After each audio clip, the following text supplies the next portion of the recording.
वेतारं कर्म भूभृतां ज्ञातारं विश्वतत्त्वानां वन्दे तद्गुणे लब्धे वन्दे तद्गुणे लब्धे वन्दे तद्गुणे लब्धे। जुड़मच परमेश्वर भगवान की, देवादिदेवादिनाथ भगवान की, अंतिम शासनपति महावीर स्वामी भगवान की, परम पूज्य गुरुदेव श्री आदि सागर महावीर की विमल सागर सन्मति सागर जी महाराज की, परम पूज्य गुरुदेव श्री सुंदर सागर जी महाराज की, द्वादशाम निर्वाणी माता की, बोले समस्त आचार्य संघ की।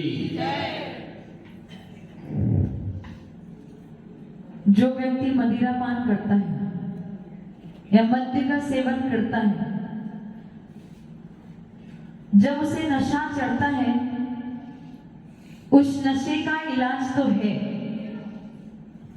नींबू सिलवा दो, नींबू खिला दो तो उसका नशा उतर जाएगा, और नहीं भी खिलाया तो कुछ समय में वो नशा जो है वो ढीला पड़ जाएगा, उसका प्रभाव कम हो जाएगा। ये तो मदिरे की नशा की बात चल रही है, लेकिन छड़ाना में क्या लिखा है? मोह महामद पियो अनादि भूल आपको भर मत वाली। इससे भी बड़ा नशा या इससे भी बड़ा व्यसन, अपन कहते हैं ना 7 व्यसनों का त्याग करना, ये पाप की क्रिया है 7 व्यसन का त्याग करना, लेकिन इन 7 व्यसनों से भी बड़ा कोई व्यसन है या इन 7 नशे से भी और कोई बड़ा कोई नशा है तो वो है मोह रूपी नशा, मिथ्यात्व रूपी नशा, जो एक बार अगर आपके सर पे चढ़ गया तो नींबू खा लेना, खटी वस्तु खा लेना या समय बीत जाएगा तो भी उसका नशा उतरने वाला नहीं है। वो नशा डबल का डबल, ट्रिपल चौबल होता ही चला जाएगा। उस नशे का कोई भी इलाज नहीं। वो होता है ना, वो बीड़ी सिगरेट के या गुटखा के पाउच पे लिखा रहता है इट इज डेंजरस, लिखा रहता ना, उसके बाद भी लोग उसे ग्रहण क्यों करते हैं? राग पड़ा है, उसके प्रति इतनी आसक्ति है कि उसे छोड़ नहीं सकते। उसी प्रकार से ये गुरुदेव जो है, ये जो त्यागी व्रति है, जिन्होंने आपको उपदेश दिया है, हमेशा आपको समझाया है कि मिथ्यात्व क्या है, मिथ्यात्व क्या है। It is dangerous for your health, आपके लिए डेंजरस है, ये एडिक्शन है, ये आपके छोड़ने योग्य है, उसके बाद भी आपसे छूट नहीं रहा है। उसका मतलब क्या है? आपको मिथ्यात्व का नशा हो गया है और उस नशे को आप छोड़ नहीं पा रहे हो। मिथ्यात्व यानी क्या? ममत्व, आसक्ति, जो आपका नहीं है उसको अपना मान लेना, बस यही मिथ्यात्व। इससे बड़ा कुछ मिथ्यात्व, जो सत्य नहीं है उसे सत्य मान लेना, जो असत्य है उसे सत्य मान लेना, या जो सत्य है उसे असत्य मानना, बस यही मिथ्यात्व, इसके अलावा कुछ मिथ्यात्व। लेकिन फिर भी इस भ्रम से आप बाहर नहीं निकल पा रहे हो, फिर ये नशा आपके सर पे चढ़ चुका है और गुरुदेव की वाणी या तीर्थंकरों की वाणी या साधु की वाणी भी इस आपके नशे को उतार नहीं पा रहा है। तो आप समझ लो कि मिथ्या तो आपके सर पे कितना हावी हो चुका। और किससे ममत्व? सबसे ज्यादा ममत्व आपको किससे है? आपके शरीर से। किससे? कि शरीर आपके साथ हमेशा रहता है। इस शरीर की आपने जितनी सेवा की है उतनी सेवा आपने किसी और की नहीं की। पूरे दिन इस शरीर के पीछे भागते रहते हो, शरीर की सेवा करते रहते हो, शरीर का पालन पोषण करते हो। आपने तो ये तक नहीं सोचा कि शरीर के पालन पोषण में क्या भक्ष्य है, क्या अभक्ष्य है, क्या करने योग्य है, क्या करने योग्य नहीं है, किसमें जीव है, किसमें पाप है, किसमें हिंसा है, इसका कोई विचार आपने कभी भी नहीं किया। केवल और केवल किसके पीछे? शरीर के पीछे। और जब आप इस शरीर से ये निवेदन करते हो कि भाई सुन, मैंने तेरी बहुत सेवा करी, जीवन निकल गया, मैंने तेरी बहुत सेवा करी, भक्ष्य और अभक्ष्य के बारे में विचार नहीं किया, सबसे पहली प्रायोरिटी मैंने तुझे दी, तुझे सबसे आगे रखा, तेरे पीछे मैंने बहुत पाप किए, तेरे पीछे मैंने बहुत हिंसा की, तो मेरे लिए एक काम तो कर सकता है ना? तो शरीर पूछता है क्या करना है भाई बताओ। बोले तेरे को एक ही काम करना मैंने आज तक तेरा साथ दिया है, तुझे सबसे पहले आगे रखा है, परंतु जब इस भाव से मैं दूसरे भाव में जाऊंगा तो तुझे मेरे साथ में चलना पड़ेगा। तो शरीर क्या कहता है? अरे मूर्ख है क्या?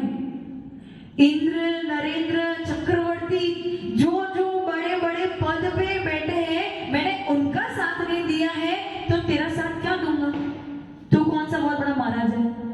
तो शरीर भी आपसे ये कह रहा है, ये आपके सामने प्रत्यक्ष है कि जब मरण होगा तो शरीर आपको छोड़ के चला जाएगा, आप शरीर को छोड़ के अलग जाओगे, ये फाइनल है, आपके पास सामने प्रत्यक्ष है। उसके बाद भी जीवन भर उस शरीर की सेवा चाकरी करने में लगे हो, तो ये बड़ा मिथ्या तो नहीं हुआ? मतलब आप वस्तु परिस्थिति को, वस्तु व्यवस्था को, वस्तु स्वरूप को बिल्कुल अच्छी तरीके से जान रहे हो कि शरीर मेरा साथ नहीं देने वाला है। ये प्राकृतिक, ये नेचर का व्यवस्था ही वैसा है। ये रूल्स एंड रेगुलेशंस पहले से बने, किसी ने बनाए नहीं है।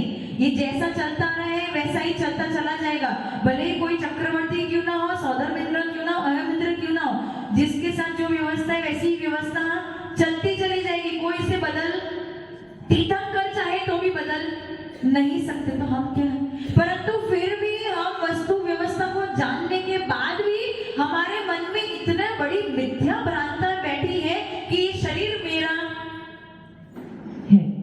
इस शरीर के पीछे ये औरतें कितना समय गवाती है शरीर के पालन पोषण में। ये बाहर के कॉस्मेटिक्स वगैरह तो छोड़ दो, खिलाने पिलाने में आपका दिन का 24 घंटे में से 12 घंटे तो आपके कहाँ निकलते हैं? किचन में। कहाँ निकलते हैं? उस किचन में। अब दिवाली कब आने वाली है? 12 तारीख को, लेकिन तेतरे कब से बन रहे हैं? 1 तारीख से। मतलब आपने पूरे 15 दिन कहाँ बिता दिए?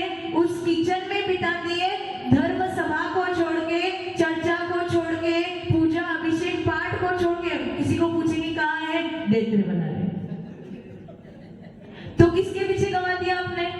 केवल उस शरीर का पालन पोषण करने के लिए, उस पापी पेट को भरने के लिए। भर तो किसी से भी सकते हो ना, देतरा ही चाहिए क्या खाने के लिए?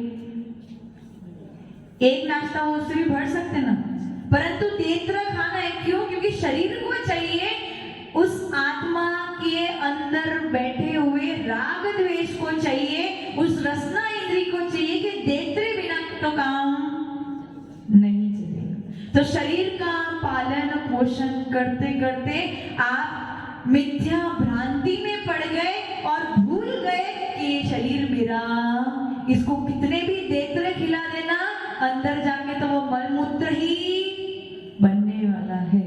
ये देतरा मेरा भला करने वाला, फिर भी देतरे छूटते नहीं। समझ में ना? तो आपने ये क्या कर दिया? मिथ्या भ्रांति हो गई आपकी। ये इसी को मिथ्या तो कहते हैं। मिथ्या तो कोई बड़ी चीज नहीं है। अरे देव शास्त्र गुरु को मानना, इसको सम्यक दर्शन कहा है व्यवहार से। क्यों कहा है? क्योंकि यदि आप देव शास्त्र गुरु को मानोगे तो उनकी बात को सुनोगे, उनकी बात को सुनोगे तो उस पर श्रद्धा करोगे, श्रद्धा करोगे तो अपने आप ये जो भ्रांतियां है वो हट, वो कारण बन जाएंगे। लेकिन अंत में आपको करना क्या है? ये जितनी भी भ्रांतियां आपके मन में बैठी है ना, जो ममत्व भाव बना है, जो आपके सबके प्रति जो आसक्ति बैठी, बस उसी को आपको हटाना है। काम करो लेकिन आसक्ति मतलब पुरुषों की किसके प्रति आसक्ति होती है? वो धन तो बहुत दूर की बात है, सबसे पहले किसके प्रति आसक्ति होती है? स्त्री के प्रति, अपनी श्रीमती के प्रति आसक्ति होती है। परंतु श्रीमती के प्रति आसक्ति भी क्यों है?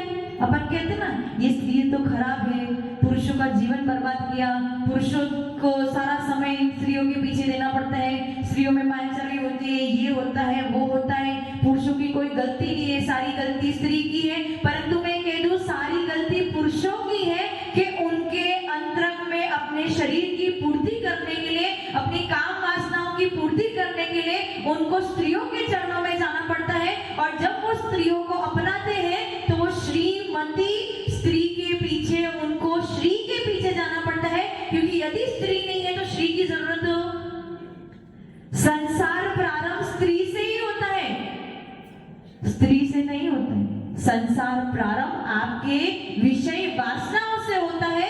यदि वो विषय वासना नहीं है तो आपके जीवन में स्त्री भी नहीं है, और यदि आपके जीवन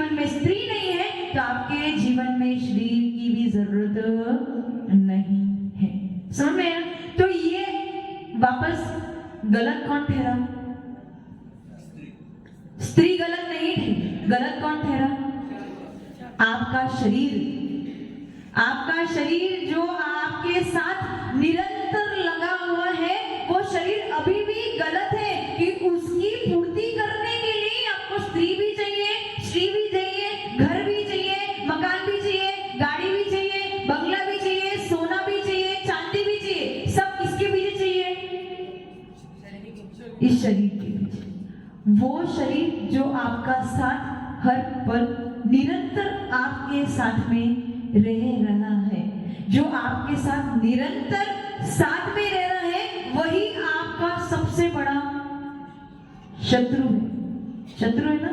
और आप इतने बड़े मूर्ख बन गए कि शत्रु की सेवा करने में लगे।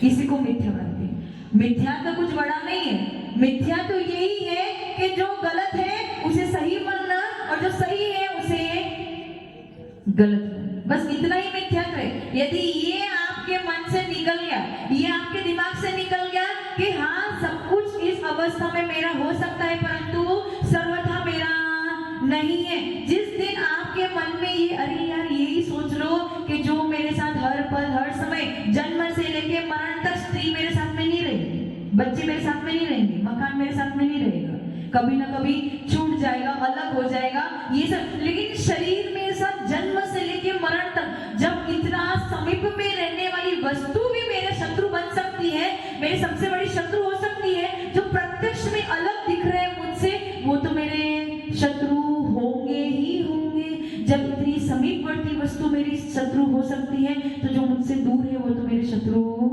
होंगे ही होंगे। बस इसी को सम्यक्त कहते हैं। वस्तु के स्वरूप को समझना, जो भ्रांतियां है उसे निकालना, मिथ्यात्व को दूर करना, सच्चे देव शास्त्र गुरु को पूजना, और इसीलिए पूजना ताकि जो वस्तु स्वरूप का कथन वो कर रहे हैं वो आप समझ जाओ और उसे समझ के अपने मन में ठान लो, उस पर श्रद्धा करो, तो आपका जीवन अपने आप हो। स्त्री को छोड़ने की जरूरत नहीं, मैं ये नहीं कह रही आप स्त्री को छोड़ो, परंतु स्त्री के प्रति या श्री के प्रति जो आसक्ति बैठी है केवल उसी को छोड़ने की जरूरत है। यदि वो आसक्ति भी छूट जाती है तो आपकी सारी मिथ्या भ्रांति दूर हो जाती है। इसीलिए अपने मन में जितने दिन आप उपदेश सुन रहे हो, हमेशा ये भावना पाना कि उपदेश सुनने का फल मुझे और कुछ नहीं चाहिए। ये उपदेश सुनने का फल मुझे कोई बहुत बड़ा कुछ नहीं चाहिए, बस एक ही चाहिए कि मुझे रत्नत्रय में से सर्वप्रथम रत्न है सम्यक दर्शन रूपी रत्न की प्राप्ति हो जाए। और अगर सम्यक दर्शन रूपी रत्न की प्राप्ति हो जाएगी तो सम्यक ज्ञान उसके साथ में चलता चला आएगा, और सम्यक दर्शन और सम्यक ज्ञान अंत में सम्यक चारित्रों को भी खींच के मेरे पास लेके आएगा। इसलिए आपका लक्ष्य केवल इतना होना चाहिए कि जितने भी धर्म, पूजा, आराधना, आहार दान आदि कर रहे हैं, किनकी कर रहे हैं? सम्यक दृष्टि जीव की कर रहे हैं, जिन्होंने सम्यक दर्शन का पालन किया है, जिन्होंने सम्यक दर्शन का पोषण किया है। तो उनकी आराधना करते हुए हमारे मन में केवल ये भावना होनी चाहिए कि हमारे अंतरंग में बैठे हुए जितनी मिथ्या भ्रांति है वो सारी की सारी हट जाए और हमें सम्यक दर्शन की प्राप्ति हो जाए, ताकि हमारा मोक्ष मार्ग प्रशस्त हो जाए। जय बोलो परम पूज्य गुरुदेव श्री सुंदर सागर जी महाराज की।